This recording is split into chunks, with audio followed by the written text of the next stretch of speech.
नमस्कार मित्रांनो, वेद अकॅडमीच्या युट्यूब चॅनलवर मी सागर डुबल तुम्हा सर्व मित्रांचं हार्दिक स्वागत करतो। तर आपल्या क्लासची दर शनिवारी टेस्ट होते। ओके, एक क्युम्युलेटिव्ह टेस्ट होते 100 मार्क्सची आणि ह्या टेस्ट नंतर आपण त्याच्यावरचा एक एक्सप्लेनेशनचा व्हिडिओ बनवतो आणि तो युट्यूबला अपलोड करतो। ओके, तर या सिरीज मध्ये आपली ही टेस्ट तुम्हाला बघायला भेटेल। वेद अकॅडमी सातारा आपल्या क्लासचं नाव आहे आणि आपला जो टेलिग्राम चॅनल आहे, टेलिग्राम आयडी आहे वेद अकॅडमी सातारा 100। तर या टेलिग्राम चॅनलवरती तुम्हाला ही आपली टेस्टची पीडीएफ मिळून जाईल। तर आपला टेलिग्राम चॅनल तुम्ही नक्की जॉईन करा आणि युट्यूब वरती आपला हा जो व्हिडिओ आहे तो नक्की बघा आणि त्याच्यावरचं एक्सप्लेनेशन नीट समजून घ्या। ओके, तर याच्यामध्ये आज आपण मराठीचं आपलं एक्सप्लेनेशन झालेलं आहे। त्याच्यानंतर आता आपण पुढे बघतोय की जीएस चे जे 25 प्रश्न आहेत। ओके, एकूण जीएस चे प्रश्न किती आहेत? 25। ठीक आहे, आपल्याला आपले सेक्शन माहिती आहेत की 25 मार्क्सला आपल्याला मॅथ्स आहे, 25 मार्काला रिझनिंग म्हणजे बुद्धिमत्ता आहे, 25 मार्काला जीएस आहे आणि 25 मार्काला आपला आहे काय राहिलं 25 मार्काला चौथा सेक्शन कुठला आपला? मॅथ्स, रिझनिंग, जीएस आणि मराठी व्याकरण। ओके, तर ह्या 4 सेक्शनचा आपला हा पेपर आहे। ओके, तर याच्यामध्ये आज आपण पहिल्यांदा काय करतोय तर हे जीएस चे प्रश्न बघतोय। ओके, तर इथून पुढे 21व्या प्रश्नापासून बघा तर हे जीएस चे प्रश्न सुरू होत आहेत। ठीक आहे, नीट लक्ष द्या। 21वा प्रश्न बघा, महात्मा गांधींनी भारत छोडो ही चळवळ कधी सुरू केली? इसवी सन कधी सुरू केलेली आहे? ठीक आहे, तर कोणत्या वर्षी सुरू केली असा तो प्रश्न आहे। ठीक आहे, तर बघा त्यांचा आन्सर आहे इसवी सन 1942। ओके, 1942 ला महात्मा गांधींनी ही छोडो भारत चळवळ सुरू केलेली होती। आता बघा मेनली जर बघितलं तर गांधीजींच्या 3 चळवळी आहेत। ओके, 3 चळवळी कुठल्या? 1920च्या दशकामधली एक आहे, 1930च्या दशकामधली आणि 1940 ते 45च्या दशकामधली एक आहे। पहिली चळवळ कुठली सांगा मला? पहिली जी चळवळ झाली ती कुठली? असहकार आंदोलन, की जे 1920 मध्ये झालेलं। ओके, जे खिलाफत रौलट आंदोलन जे होतं तर त्याला धरून जी खिलाफत चळवळ झाली तर त्याचंच रूपांतर पुढे कशामध्ये झालेलं आहे? असहकार आंदोलनामध्ये झालेलं आहे। 1930 मधली आहे सविनय कायदेभंग चळवळ। कुठले? सविनय कायदेभंग चळवळ 1930 मध्ये झाली। ओके, जे आपण दांडी मार्च वगैरे बघितला ना तर ते 1930 ची चळवळ आहे। आणि तिसरी आणि सगळ्यात महत्वाची की जी निर्णायक चळवळ ठरली याच्यामध्ये ती चळवळ कुठली? तर आपली ही छोडो भारत चळवळ आहे किंवा भारत छोडो चळवळ आहे। ठीक आहे, तर हे याचा आन्सर 3 आहे इसवी सन 1942 मध्ये।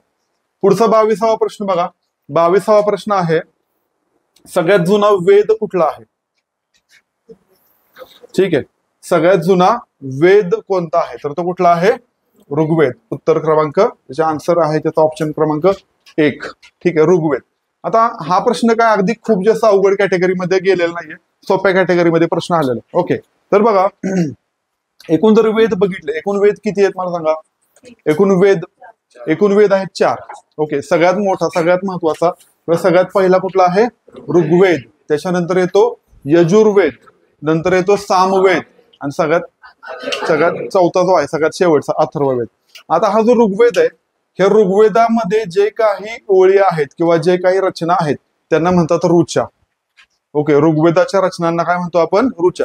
ज्या पद्धतीने अभंग असतात ना पुस्तकामध्ये, एखाद्या तुकाराम गाथेमध्ये अभंग आहेत, ज्ञानेश्वरीमध्ये आहेत, तर त्याच पद्धतीने ऋग्वेदामध्ये जे काही ओळी आहेत ओके त्या रचना आहेत त्याला काय म्हणतो आपण? ऋचा म्हणतो, ऋचा। ओके, ऋचा लक्षात आलं, त्या सगळ्या ऋचा आहेत। ठीक आहे, आणि ह्या ऋग्वेदामध्ये काय सांगितलं जनरली तर जे अग्नी, इंद्र, वरुण हे सगळे जे देव होते त्या पिरियड मधले ह्या देवांना खुश करण्यासाठीच्या त्या सगळे त्याच्यामध्ये मंत्र दिलेले। लक्षात आलं? त्याच्यानंतर तुम्हाला दुसरा मी कुठला सांगितला? ऋग्वेदानंतर यजुर्वेद। आता यजुर्वेदामध्ये यज्ञ कसा करायचा ह्याच्या संबंधीच्या सगळ्या पद्धती दिलेल्या। कशामध्ये? यजुर्वेदामध्ये। ऋग्वेदामध्ये जे काही मंत्र दिलेत ना त्याचा वापर करून यज्ञ कसा करायचा किंवा कर्मकांड कशी करायची देवांना खुश करण्यासाठी त्या संबंधीची सगळी माहिती यजुर्वेदामध्ये दिलेली आहे। त्याच्यानंतर तिसरा येतो सामवेद। सामवेद हा संगीताशी संबंधित ग्रंथ आहे, लक्षात ठेवा। असा सुद्धा प्रश्न परीक्षेला येऊ शकतो की 4 प्राचीन वेदांमधला संगीताशी संबंधित वेद कोणता? तर तो कुठला आहे? सामवेद। आणि अथर्ववेद आहे कर्मकांड, जारण मारण, मंत्रतंत्र, मांत्रिक हे जे आपण म्हणतो ना काळी विद्या किंवा जे ब्लॅक मॅजिक आहे तर त्याच्याशी संबंधित जे काही सगळ्या गोष्टी आहेत त्या सगळ्या कशामध्ये दिलेल्या आहेत? अथर्ववेदामध्ये दिलेले आहेत। तर अशा पद्धतीने याचा आन्सर काय आहे? याचा आन्सर आहे ऋग्वेद, की जो सगळ्यात जुना वेद आहे. ओके, आणि एक 5वा वेद मानला जातो तो म्हणजे आयुर्वेद. असे एकूण किती आहेत? एकूण 5 आहेत किंवा एकूण 4 आहेत. अथर्ववेदाला आपलं आयुर्वेदाला आपण तसं मानतो फक्त. ठीक आहे. त्याच्यानंतर पुढच्या पेजवर बघा. येस, 23वा प्रश्न बघा. पालघर जिल्ह्यातील टिंबटिंब येथील भुईकोट किल्ला 1739 मध्ये चिमाजी अप्पांनी पोर्तुगीजांकडून जिंकून घेतलेला आहे. ओके, चिमाजी अप्पांनी कोणाकडून जिंकून घेतला? पोर्तुगीजांकडून जिंकून घेतला. तर त्याचा आन्सर काय आहे? त्याचा आन्सर आहे वसई. ओके, उत्तर ऑप्शन क्रमांक 3, त्याचा आन्सर वसई आहे. ओके, आता भुईकोट किल्ला म्हणजे काय? भुईकोट किल्ला म्हणजे जमिनीवर बांधलेला किल्ला. Very good. भुईकोट किल्ला म्हणजे जमिनीवर बांधलेला किल्ला. पालघर जिल्हा आहे तो कोकणातला सगळ्यात उत्तरेकडचा जिल्हा आहे. लक्षात आलं? तर तिथं असणारा भुईकोट किल्ला वसई. ओके, त्या तालुक्याचं ठिकाण तिथलं आहे. बरं, तुम्हाला चिमाजी आप्पा कोण आहेत माहितीये का? चिमाजी आप्पा म्हणजे थोरले बाजीराव पेशवे यांचे धाकटे बंधू. लक्षात आलं? बरं, मला सांगा पहिलं पेशवे कोणाला म्हणतात? पहिले पेशवे, हा पहिला पेशवा, हा नाही, माझं बरोबर नाही. पहिला पेशवा कोण आहे? बाळाजी विश्वनाथ. पहिला पेशवा कोण आहे? बाळाजी विश्वनाथ. ओके, आणि सगळ्यात कर्तबगार, बरेच कर्तबगार पेशवे त्याच्यामध्ये होऊन गेले. ओके, शेवटचं पेशवा म्हणलं तर ते 1857च्या उठावामध्ये आहेत. कोण? नानासाहेब पेशवे, की ज्यांनी कानपूरच्या उठावाचं नेतृत्व केलेलं होतं. ठीक आहे. त्याच्यानंतर पुढचा प्रश्न बघा, 24वा प्रश्न.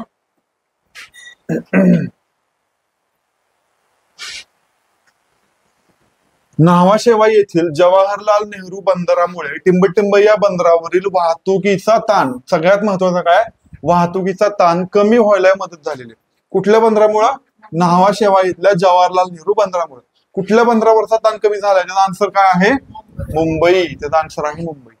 लक्षात ठेवा, न्हावाशेवा हे मुंबईमध्येच आहे, मुंबई जवळच आहे, रायगडमध्ये आहे ते. लक्षात आलं? आणि मुंबई बंदरावरचा ताण कमी करण्यासाठी ते बंदर बांधलं गेलेलं आहे 1990 मध्ये. लक्षात आलं? 1989-90च्या दरम्यान ते बांधलेलं आहे. आणि भारतामधलं कंटेनर वाहतूक करणारं ते सगळ्यात मोठं बंदर आहे. ते लगेच लिहून घ्या तिथं. ज्या काही तुम्हाला गोष्टी महत्वाच्या वाटतात ना, त्या पेपरवरती लगेच तिथं लिहून घ्या. तर भारतातलं सगळ्यात मोठं कंटेनर पोर्ट आहे. ओके, आणि मुंबई बंदरामध्ये आणि JNPT मध्ये बघा, जवाहरलाल नेहरू पोर्ट ट्रस्ट, जे कोणी बंदर चालवतात ना त्याला पोर्ट ट्रस्ट म्हणतात त्या संस्थेला. तर JNPT जे बंदर आहे त्याला जनरली JNPTच म्हणतात. तर हे JNPT बंदर आणि मुंबई बंदरामध्ये एक बेसिक फरक आहे. काय फरक आहे? तर मुंबई बंदर हे प्रवासी वाहतूक आणि कंटेनर वाहतूक दोन्ही गोष्टी करतं. लक्षात आलं? पण JNPT जे आहे ना, ते JNPT फक्त आणि फक्त कंटेनर वाहतुकीसाठी, तर तिथून प्रवासी वाहतूक होत नाही, एवढं लक्षात ठेवा. ठीक आहे, सगळ्यात मोठं बंदर. आणि आता तिसरं बंदर बांधलं जातंय, मला सांगा मोठं बंदर तिसरं महाराष्ट्र मधलं कुठं बांधलं जात आहे? वाढवणला. कुठं बांधलं जातंय? वाढवण, पालघर इथं तिसरं बंदर होतंय आता. लक्षात आलं? बघा, त्या बंदराचं वैशिष्ट्य, वाढवणचं वैशिष्ट्य काय आहे? तर ते भारतातलं सगळ्यात खोल बंदर आहे. लक्षात आलं? वाढवण कसं आहे? भारतातलं सगळ्यात खोल बंदर आहे. 15 मीटर खोली आहे त्याची. लक्षात आलं? पालघरमध्ये आता त्याचे भारताचे पंतप्रधान नरेंद्र मोदी यांच्या हस्ते त्याचं उद्घाटन झालेलं आहे, म्हणजे भूमिपूजन झालेलं आहे. ओके, आणि ज्यावेळी वाढवण बंदर तयार होईल तर तेव्हा ते भारताचं सगळ्यात मोठं कंटेनर वाहतूक करणारं बंदर असेल. कळलं? तर सध्याच्या घडीला महाराष्ट्रामध्ये किती मोठी बंदर आहेत? फक्त 2 मोठी बंदर आहेत. छोटी बंदर म्हणलं तर 49 आहेत. समजतंय? हा, कांडला बंदर बघा, कांडला बंदर जिथं सगळ्यात पहिलं सेज आलेलं आहे. ओके, स्पेशल इकॉनॉमिक झोन हा सगळ्यात पहिल्यांदा कांडला आला होता. कांडला गुजरातमध्ये आहे. कलकत्ता तर तुम्हाला माहिती आहे. ओके, पश्चिम बंगालमध्ये. चेन्नई कुठे आहे? तामिळनाडूमध्ये. तर हे बघा, कांडला बंदर एकमेव, ह्या 4 पर्यायापैकी कांडला, मुंबई आणि चेन्नई ही 3 बंदरं कशी आहेत? पश्चिम किनारपट्टीवरची बंदर आहेत, भारताच्या पश्चिम किनारपट्टीच्या. आणि कलकत्ता बंदर आहे ते कुठलं? भारताच्या पूर्व किनारपट्टीचं बंदर. कळलं? हा, आन्सर समजलं त्याचं? ओके, त्याच्यानंतर पुढे बघा, पुढचा प्रश्न. कयाधू ही कुठल्या नदीची उपनदी आहे? कयाधू कुठल्या नदीची उपनदी? कुठली आहे? पैनगंगा नदीची. पैनगंगा नदी उगम कुठे पावते? अजिंठा डोंगरामध्ये उगम पावते, बुलढाण्यामध्ये. लक्षात आलं? आता त्याच्यामध्ये एक कन्फ्युजन असं आहे की सगळ्यात मोठी पूर्ववाहिनी नदी कुठली आहे? तर काही ठिकाणी पैनगंगा येतं, काही ठिकाणी पैनगंगेची लांबी जास्त दाखवतात, काही ठिकाणी गोदावरी. पण महाराष्ट्रातली सगळ्यात मोठी पूर्ववाहिनी नदी म्हणलं तर ती कुठली लिहायची? गोदावरीच लिहायची. लक्षात आलं, गोदावरी सगळ्यात मोठी पश्चिम वाहिनी नदी. बर, त्याच्यानंतर बघा मांजरा नदी बीडमध्ये उगम पावते पाटोदा पठारावरती. त्याच्याबरोबर वैनगंगा आहे, गोदावरी. गोदावरी तर माहिती आहे महाराष्ट्राची सगळ्यात मोठी नदी आहे. गोदावरीचा उगम कुठं होतो? गोदावरीचा उगम त्र्यंबकेश्वर नाशिकला, ब्रह्मगिरी डोंगरावरती तिचा उगम आहे. लक्षात आलं, ठीक आहे. तर तिला वृद्ध गंगा वगैरे म्हणतात. ओके, गोदावरीला. त्याच्यानंतर पुढचा प्रश्न बघा. पुढचा प्रश्न आहे महाराष्ट्राचे मँचेस्टर कुठल्या शहराला म्हणतात? महाराष्ट्राचे मँचेस्टर ते कोण आहे? इचलकरंजी. का बरं म्हणतात मँचेस्टर? मँचेस्टर काय आहे? येस, मँचेस्टर हे ब्रिटनमध्ये असे एक शहर आहे की जिथं मोठ्या प्रमाणावर कापडाच्या गिरण्या आहेत. लक्षात आलं. आणि महाराष्ट्रामध्ये ते ठिकाण कुठे आहे? इचलकरंजीला आहे. लक्षात आलं. भारताचं मँचेस्टर म्हटलं तर काय सांगाल तुम्ही? भारताचं मँचेस्टर अहमदाबाद. ओके, ते कुठलं आहे? अहमदाबाद आहे मँचेस्टर. ओके, मँचेस्टर हे ठिकाण ब्रिटनमध्ये आहे. समजतंय? ओके. आणि शक्यतो कन्फ्युजन कुठं होतं? मुंबई आणि इचलकरंजी मध्ये कन्फ्युजन होतं. तर पाठ करायचं, त्याचा आन्सर काय आहे? इचलकरंजी आहे. ठीक आहे. त्याच्यानंतर पुढे बघा, पुढचा 27वा प्रश्न. स्वयंचलित वाहनातून कोणता विषारी वायू बाहेर पडतो? विषारी वायू. स्वयंचलित वाहन म्हणजे आपण जे गाड्या वापरतो त्या. ओके, त्या स्वयंचलित वाहनातून बाहेर पडणारा विषारी वायू कुठला आहे असं विचारलंय. 4 ऑप्शन आहेत. मोनॉक्साईड आहे, carbon monoxide, methane, carbon dioxide आणि ओझोन. ओके, तर तो सगळ्यात जास्त विषारी वायू कुठला? Carbon monoxide. लक्षात आलं की तो श्वसनासाठी कसा आहे? घातक आहे. ओके, त्याच्याबरोबर मिथेन आहे बघा. मिथेन, कार्बन डायऑक्साईड आणि ओझोन ह्यापैकी कुठला येतो? तर कार्बन डायऑक्साईड सुद्धा इमिट होतो. म्हणजे कार्बन डायऑक्साईड सुद्धा थोड्याफार प्रमाणामध्ये स्वयंचलित वाहनातून बाहेर पडतो. लक्षात आलं की जो कार्बन डायऑक्साईड कशासाठी म्हणजे हे झाले कारणीभूत कशासाठी? तर ग्लोबल वॉर्मिंगसाठी. ओके, म्हणजे जे आपलं जागतिक तापमान वाढे ना त्याच्यासाठी आवश्यक, म्हणजे त्याच्यामध्ये तो सगळ्यात मेन फॅक्टर आहे कार्बन डायऑक्साईड. ओके, पुढचा प्रश्न बघा. खालीलपैकी कोणतं मूलद्रव्य हे धातू सदृश्य आहे? खालीलपैकी कुठलं मूलद्रव्य धातू सदृश्य? आता धातू सदृश्य म्हणजे काय? तर टोटल मूलद्रव्याचे 3 प्रकार पडतात. ओके, माहिती तुम्हाला 3 प्रकार? धातू, अधातू आणि धातू सदृश्य. मेटल, नॉन मेटल आणि मेटलॉइड असे टोटल 3 टाइप्स पडतात. 3 प्रकार पडतात मूलद्रव्याचे. ठीक आहे. मग आता बघा याच्यामध्ये काय विचारलंय? धातू सदृश्य. आता धातू सदृश्य म्हणजे काय? की ज्याच्यामध्ये धातूचे आणि अधातूचे दोघांचे पण गुणधर्म आहेत. लक्षात आलं, धातूचे पण आहेत आणि अधातूचे पण गुणधर्म आहेत. तर ते कोण आहे? त्याचा आन्सर काय? टेल्युरियम. त्याचा आन्सर काय आहे? टेल्युरियम. टेल्युरियमचा जो अणुअंक आहे तर तो 56 आहे बरं का. 56 आहे अणुअंक, लक्षात ठेवायचा टेल्युरियमचा. ठीक आहे. आता राहिले कोण? बाकीचे 3 ऑप्शन. बाकी बघा, एक आहे प्लॅटिनम. मला सांगा, प्लॅटिनम धातू आहे का अधातू आहे? प्लॅटिनम काय झाला? प्लॅटिनम धातू आहे. सगळ्यात प्रेशियस मेटल आहेत. लक्षात आलं, जे आपण ज्वेलरीमध्ये प्लॅटिनमचे दागिने वगैरे बघितले का तुम्ही? तर प्लॅटिनम सोन्यापेक्षा सुद्धा जास्त महाग आहे. लक्षात आलं, तो काय? प्लॅटिनम हा धातू आहे. क्लोरीन काय आहे? क्लोरीन हा अधातू आहे, वायू आहे तो. क्लोरीन कसा आहे? अधातू आहे. आयोडीन सुद्धा कसा आहे? आयोडीन सुद्धा अधातूचं आहे. लक्षात ठेवा. ठीक आहे. तर ह्याच्यामध्ये धातू सदृश्य कोण आहे? टेल्युरियम. प्लॅटिनम हा धातू आहे आणि क्लोरीन आणि आयोडीन काय आहेत? अधातू आहेत. ठीक आहे. त्याच्यानंतर पुढे बघा, पुढचा प्रश्न आहे 29वा. गांधी आयर्विन करार. गांधी आयर्विन करार भारतातील कुठल्या चळवळीशी संबंधित आहे? ओके, गांधी आयर्विन करार तर कुठल्या चळवळीशी संबंधित आहे? सविनय कायदेभंग चळवळीशी संबंधित आहे. सविनय कायदेभंग चळवळ. आता मगाशी मी तुम्हाला सांगितलं होतं की टोटल गांधीजींच्या 3 चळवळी झाल्या. बरोबर आहे. कुठल्या कुठल्या बघितलं होत्या आपण? पहिली असहकार, 1920 ची बघितली होती असहकार. त्याच्यानंतर कुठली झाली? सविनय कायदेभंग. आणि 42 ला कुठली झाली? भारत छोडो. मगाशी भारत छोडो वरती प्रश्न आला होता. गांधी आयर्विन पॅक्ट आत्ता प्रश्न आलाय बघा.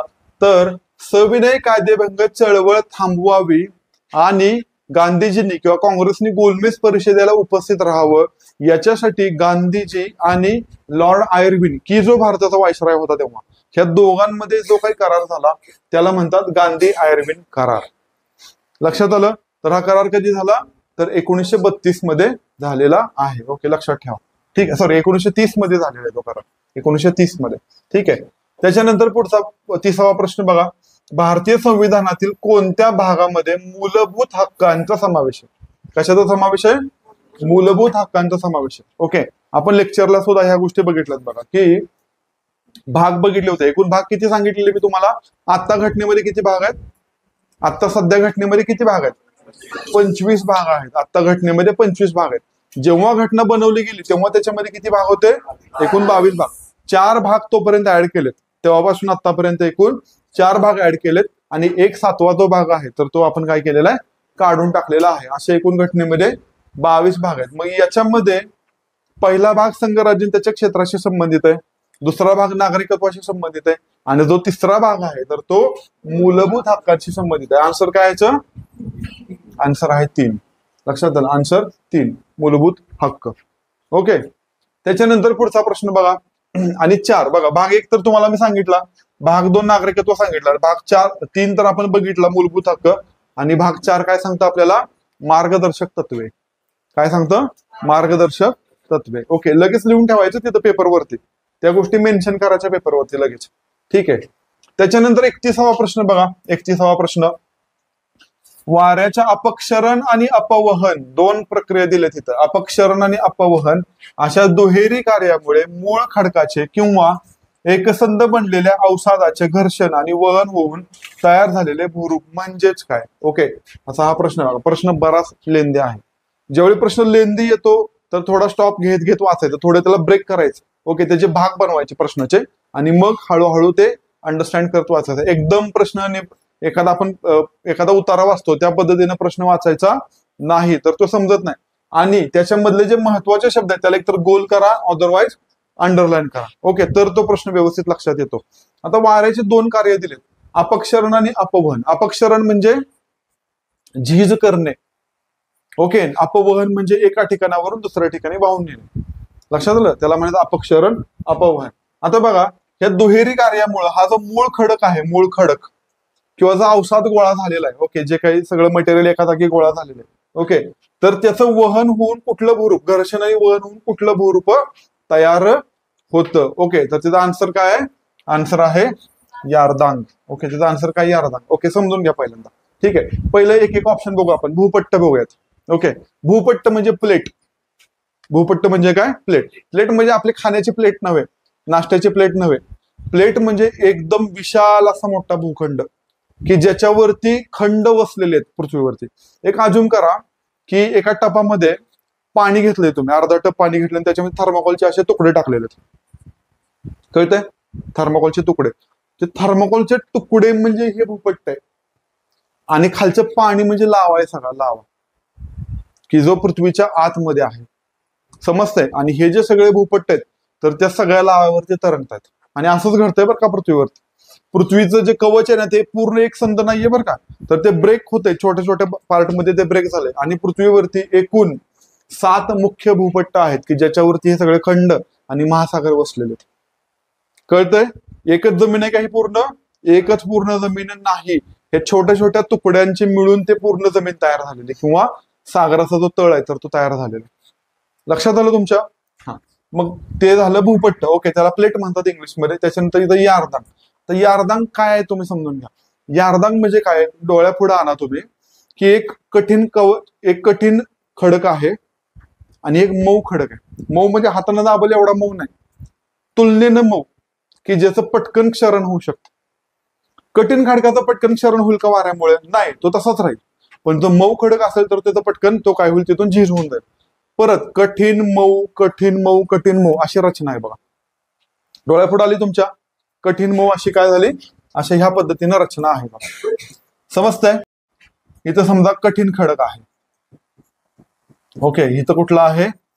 इथं मऊ खडक आहे, परत इथं कठीण आहे, परत इथं मऊ आहे, अशी रचना आहे. आता समजा वाऱ्याची ही दिशा असेल, वार ह्या दिशेवरून जर येत असेल, ठीक आहे, तर काय होईल? ते कठीण खडकाला झिजवू शकेल का वारं पटकन? नाही झिजवू शकणार. पण त्या मऊ खडकाला पटकन झिजवू शकेल का? नाही. त्या मऊ खडकाला झिजवल्यानंतर इथं मध्ये दऱ्या तयार होतील किंवा अशी वाट तयार होईल. बरोबर आहे? आणि हा भाग कसा आहे? उंचवट्यासारखा दिसला, असं प्लॅटफॉर्म सारखा दिसेल मोठा, आणि खाली दरी दिसेल. समजतंय? मग असं दरी हा वरचा जो प्लॅटफॉर्म सारखा भाग, परत दरी, परत प्लॅटफॉर्म सारखा भाग, परत दरी, असं जे भूरूप एक दिसेल ना, त्याला काय म्हणतात? त्याला म्हणतात यार्धांक. कळलं? इथं मला सांगा, कठीण आणि मऊ खडकांची रचना कशी आहे? एकमेकाला समांतर आहे. इकडे कठीण आहे, मध्ये मऊ आहे, इकडे कठीण आहे, परत मऊ आहे. बघा हेच अजून करा. इथं तुम्ही बसलाय, हे कठीण खडक झिजलाय का? तसंच राहिलं. मध्ये मऊ खडकामुळे वाऱ्यामुळे काय झाले? झीज झाली, मध्ये गॅप तयार झाला. परत इकडे कठीण खडक. ह्या भूरूपाला काय म्हणतात? यार्धांक. कळलं? त्याचा एक दुसरा टाईप, त्याचा भाऊ यार्धांकाचा एक भाऊ होता ज्युजेन. त्याचा एक भाऊ कोण असतो? ज्युजेन. आता ज्युजेन म्हणजे काय बघा, जसं तुम्ही खडकांची रचना समांतर बघितली नाही तर कठीण मऊ कठीण मऊ, तर ज्युजेन मध्ये रचना कशी असते? कठीण मऊ कठीण मऊ कठीण मऊ अशी रचना असते. वर्टिकल अशी उभी. ही कशी होती? आडवी होती. लक्षात आलं? मग ह्याच्यामध्ये सुद्धा काय होतं की खालचा कठीण खडक तसाच राहतो, वरचा झिजतो, परत कठीण खडक तसाच राहतो, परत झिजतो. लक्षात आलं? ह्या स्ट्रक्चरला काय म्हणतात? त्याला म्हणतात ज्युजेन. लक्षात आलं? त्याच्यानंतर आहे पिंडाश्म. पिंडाश्माला इंग्लिशमध्ये कॉग्लोमरेट म्हणतात. कॉग्लोमरेट. ओके. पिंडाश्म म्हणजे काय? समजा आता विचार करा की एखाद्या सरोवराच्या तळाला भरपूर गाळ साचलाय. गाळ. लक्षात आलं? भरपूर गाळ साचलाय. आता त्या गाळावरती त्या सरोवराच्या पाण्याचं प्रेशर पडणार आहे की नाही सतत? ते प्रेशर पडल्यामुळं तो जो खालचा खडक आहे तो एकदम टणक बनतो. ओके. आणि जर समजा त्या खडकामध्ये भेगा असतील, समजा ते प्रवाही पाणी, वाहतं पाणी, ओके, तर त्याच्यामुळे काय होतं? त्याला भेगा पडतात आणि त्याचे छोटे छोटे तुकडे पडतील नंतर. ओके. तुम्ही गोटे बघितलेत का? नदीतले गोटे. ते नदीतले गोटे म्हणजे हे पिंडाश्म आहेत. एकमेकावरती घासून ते काय होतात? गुळगुळीत होतात. त्याला कॉग्लोमरेट्स म्हणतात. लक्षात आलं? पिंडाश्म. आणि चौथा कुठला आहे? हमादा. हमादा काय? वाळवंटाचा प्रकार आहे हमादा. लक्षात आलं? हमादा म्हणजे कसल्या प्रकारचा वाळवंट? खडकाळ वाळवंट असतं. मोठे मोठे दगड असतात. ओके. आणि वाऱ्यामुळे तिथली सगळी रेती उडवून नेलेली असते. खाली फक्त खडक आणि दगड शिल्लक राहतात. ते म्हणजे दगडाळ वाळवंट म्हणतात त्याला. ओके. ते कुठलं आहे? हमादा. ठीक आहे. सहारामध्ये वगैरे असं वाळवंट आपल्याला बघायला मिळतं. ठीक आहे. त्याच्यानंतर पुढचा प्रश्न बघा. कायदे करणारी सर्वोच्च संस्था. कायदे करणारी सर्वोच्च संस्था कुठली आहे? कायदे करणारी कोण आहे? संसद. सर्वोच्च न्यायालयाचं काम काय आहे? न्याय देणे. सर्वोच्च उच्च न्यायालय दोघांचं पण काम तेच आहे. न्याय देणारी. ओके. अपिलाचे भारतातले सर्वोच्च न्यायालय म्हटलं, अपिलाचे उच्च न्यायालय म्हटलं तर कुठले? सर्वोच्च न्यायालय. सगळ्यात वरचं न्यायालय म्हटलं तर सर्वोच्च न्यायालय. उच्च न्यायालय कुठे असतात सांगा मला? त्या त्या राज्यांमध्ये असतात. बरोबर. सर्वोच्च न्यायालय कुठे? आपलं दिल्लीला आहे. ठीक आहे. Very good. त्याच्यानंतर पुढे बघा. पुढचा प्रश्न आहे जागतिक वसुंधरा दिवस. कुठला आहे? जागतिक वसुंधरा दिवस. तो कधी असतो? 22 एप्रिलला असतो. ठीक आहे. त्याच्यानंतर पुढे दांडेली अभयारण्य. दांडेली अभयारण्य कुठे आहे? तर ते आहे कर्नाटकमध्ये. दांडेली अभयारण्य कर्नाटक. लक्षात ठेवा, राज्य अभयारण्याचा दर्जा देतात. लक्षात आलं? केंद्र कशाचा दर्जा देतं? तर राष्ट्रीय उद्यानाचा दर्जा देतं. ठीक आहे. आणि अभयारण्याचा दर्जा कोण देतं? राज्य सरकार देत असतं. ठीक आहे. मध्य प्रदेशमध्ये सगळ्यात जास्त अभयारण्य आहेत भारतामध्ये. ठीक आहे. त्याच्यानंतर मधुबनी चित्रकला. मधुबनी चित्रकला जी आहे तर ती कुठल्या राज्याची आहे? ते बिहारची आहे. ओके. पर्याय क्रमांक 2 बिहारची मधुबनी पेंटिंग आहे. ठीक आहे. आपल्याकडे जर बघितलं तर पालघर जिल्ह्यामध्ये वारली जे आदिवासी समुदाय आहे त्यांची पेंटिंगला आपण बघा, वारली लोकांची वारली पेंटिंग म्हणतो. लक्षात आलं? जीवा सोमा म्हशे त्यांनी त्याला राष्ट्रीय किंवा आंतरराष्ट्रीय पातळीवरती ती कला नेलेली आहे. हा सुद्धा प्रश्न विचारलेला आहे बघा आपल्याला. ठीक आहे. त्याच्यानंतर पुढचा बघा प्रश्न, 36वा प्रश्न. कोणता रोग व्हायरस पासून होतो? कुठला रोग? व्हायरस पासून होतो. व्हायरस पासून. तर त्याचा आन्सर काय? Small pox. बघा आता हे पाठ करायचं. कुठला रोग व्हायरसमुळे होतो आणि कुठला रोग बॅक्टेरियामुळे होतो. कुठला रोग कवकांमुळे होतो, कुठला रोग आदिजीवांमुळे होतो. ओके. तर हे परीक्षेला विचारलं जातं. एखादी गोष्ट व्हायरल होणे म्हणजे पसरणे असं आपण म्हणतो. मग व्हायरल इन्फेक्शन म्हणजे काय? तर व्हायरसमुळे होणार इन्फेक्शन. बॅक्टेरियल इन्फेक्शन म्हणजे काय? बॅक्टेरियामुळे होणार इन्फेक्शन. कळतंय? मग आता बघा, व्हॅरिओला नावाचा व्हायरस आहे, व्हॅरिओला. त्याच्यामुळे काय होतं? तर आपल्याला स्मॉल पॉक्स होतात किंवा हे जे कांजण्याचा जो आजार आहे तर तो होतो. त्याच्यानंतर टायफॉइड बघा. ऐकलाय शब्द टायफॉइड? काय होतं टायफॉइड मध्ये? ताप येतो खूप जास्त, रेस्टलेस होतो माणूस, ताप येतो, ताप खूप जास्त. बरोबर ना? तर त्याचा बॅक्टेरियल डिसीज आहे तो. बॅक्टेरियल म्हणजे बॅक्टेरियामुळे होणारा आजार आहे तो. ओके. साल्मोनेला टायफी नावाचा त्याचा जीवाणू आहे म्हणजे बॅक्टेरिया आहे ज्याच्यामुळे आपल्याला काय होतो? टायफॉइड होतो. दुसरा आहे टीबी. दुसरा कुठला? टीबी. सगळ्यात जास्त संसर्गजन्य रोग आहे टीबी. टीबीचा फुल फॉर्म काय माहितीये कुणाला? टीबीचा full form tuberculosis. Okay. TB म्हणजे काय? ट्युबरक्युलोसिस. त्याचा बॅक्टेरिया माहितीये?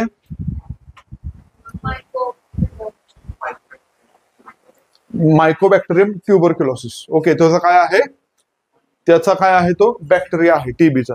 सगळ्यात जास्त वेगाने पसरतो बरं का टीबी, लक्षात ठेवा. आणि 2030 पर्यंत आपण ठरवलंय की आपल्या टीबीचं काय करायचं, निर्मूलन करायचं आहे. ठीक आहे. त्याच्यानंतर आहे मलेरिया. मलेरिया कशामुळे होतो सांगा बरं मला. बॅक्टेरियामुळे होतो, व्हायरस का आणखी काय, मच्छरांच्यामुळे होतो. मग तसं टायफॉइड कोणामुळे होतो, दूषित पाणी पिल्यामुळे होतो. टीबी कशामुळे होतो, तर टीबी झालेल्या रुग्णाच्या संपर्कात आल्यामुळे होतो, थुंकी वाटे होतो. जसं ह्याच्यामुळे काय, मलेरियाचा कॉझिंग एजंट काय, तर तो एक प्रोटोझोआ आहे, आदिजीव.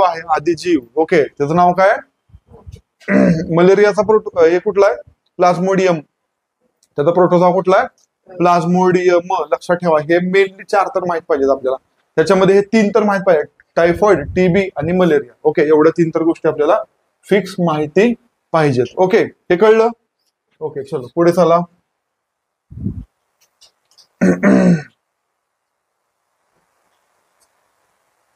इथे एक प्रश्न आहे बघा, 41वा प्रश्न बघा, की हा ग्रह सूर्यमालेत सूर्याच्या सगळ्यात जवळ आहे. त्याचा आन्सर काय आहे, बुध हा सूर्याच्या सगळ्यात जास्त जवळ आहे. ओके, जर सिक्वेन्स बघितला तर सूर्याच्या जवळ कोण येतो, बुध येतो. बुधाच्या जवळ कोण येतं, शुक्रानंतर पृथ्वीनंतर मंगळानंतर लघुग्रहाचा पट्टा, नंतर कोण येतो, गुरु.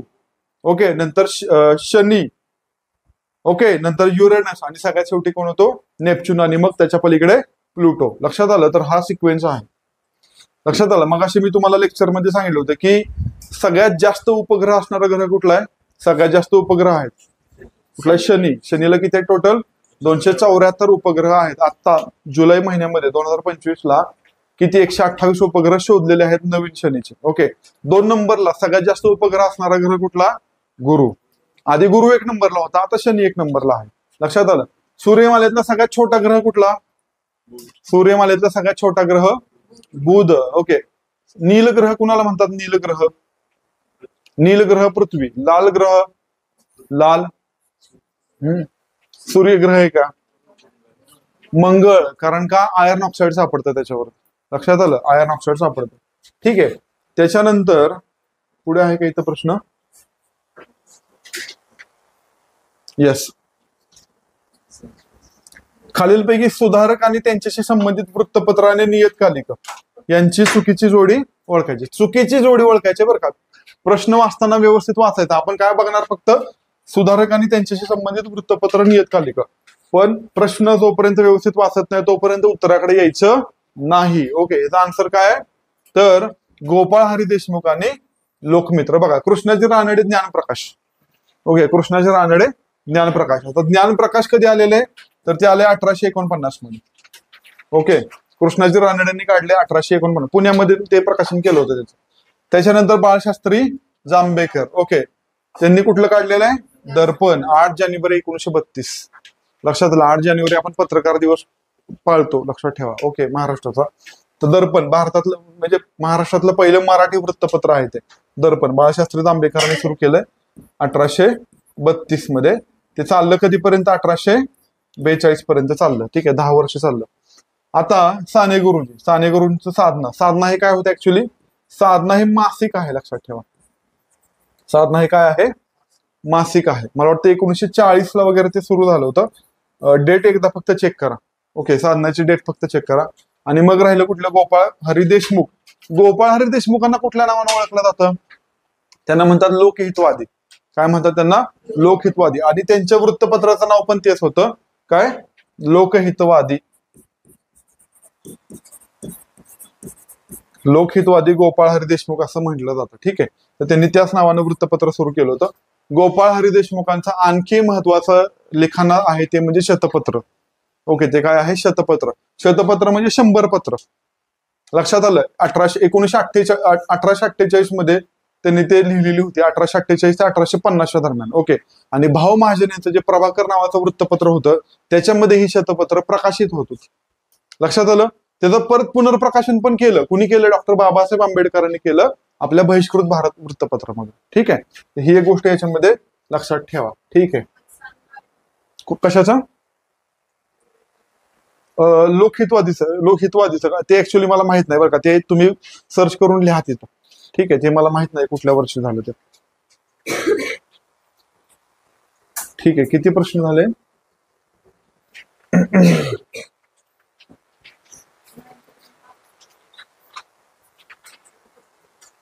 येस, हे जीएस चे प्रश्न आहेत ना?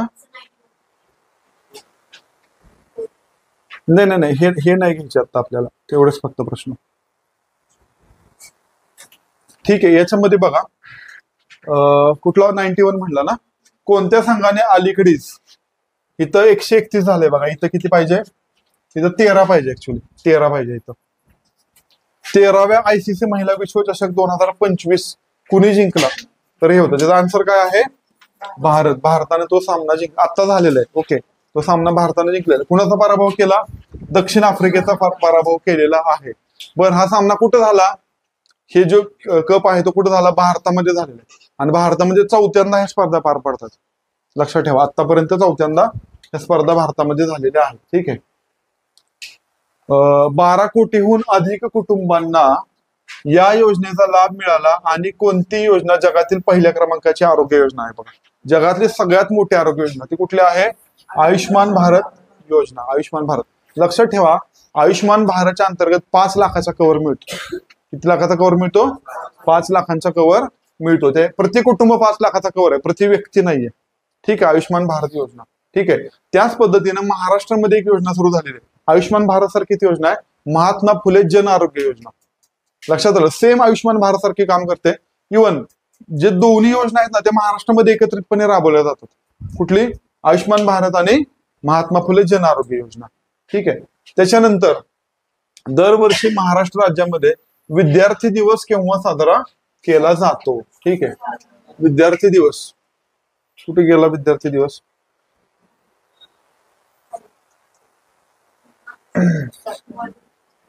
कधी सेलिब्रेट केला जातो? 7 नोव्हेंबर. वर कोण सांगेल मला 7 नोव्हेंबरला काय होतं? कशासाठी साजरा केला जातो? Very good. Doctor Babasaheb Ambedkar त्या दिवशी पहिल्यांदा शाळेत गेले होते आणि त्याच्या स्मरणार्थ हा दिवस विद्यार्थी दिवस म्हणून सेलिब्रेट केला जातो. Very good, very good. ठीक आहे. त्याच्यानंतर पुढचा प्रश्न बघा, 7 नोव्हेंबर 2025 ह्या दिवशी भारतीय हॉकीला किती वर्ष पूर्ण झाली? तर किती वर्ष पूर्ण झाली? 100 वर्ष. 1925 पासून आपण हॉकी खेळतोय, आता 100 वर्ष त्याला पूर्ण झालेली आहेत. ठीक आहे.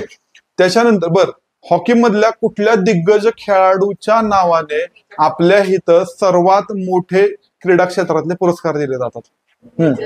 मेजर ध्यानचंद यांच्या नावाने दिले जातात. बरोबर आहे, मेजर ध्यानचंद खेलरत्न पुरस्कार दिले जातात. कधीपासून दिले जात आहेत?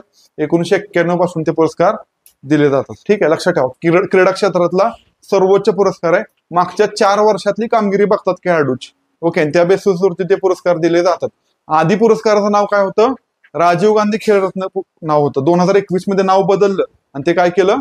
मेजर ध्यानचंद खेलरत्न केलेलं आहे. ठीक आहे.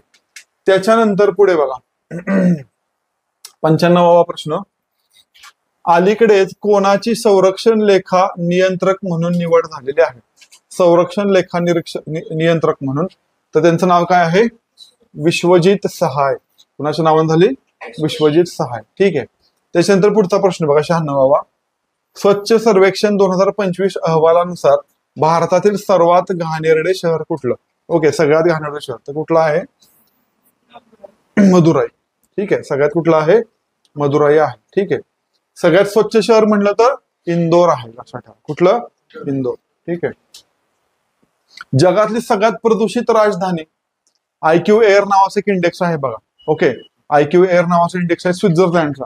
तर त्या इंडेक्सनुसार जगातला सगळ्यात प्रदूषित देश, ओके, जगातला सगळ्यात प्रदूषित देश, ओके, तर तो देश काय आहे ते मला खाली कमेंट सेक्शन मध्ये सांगायचं आहे. ओके,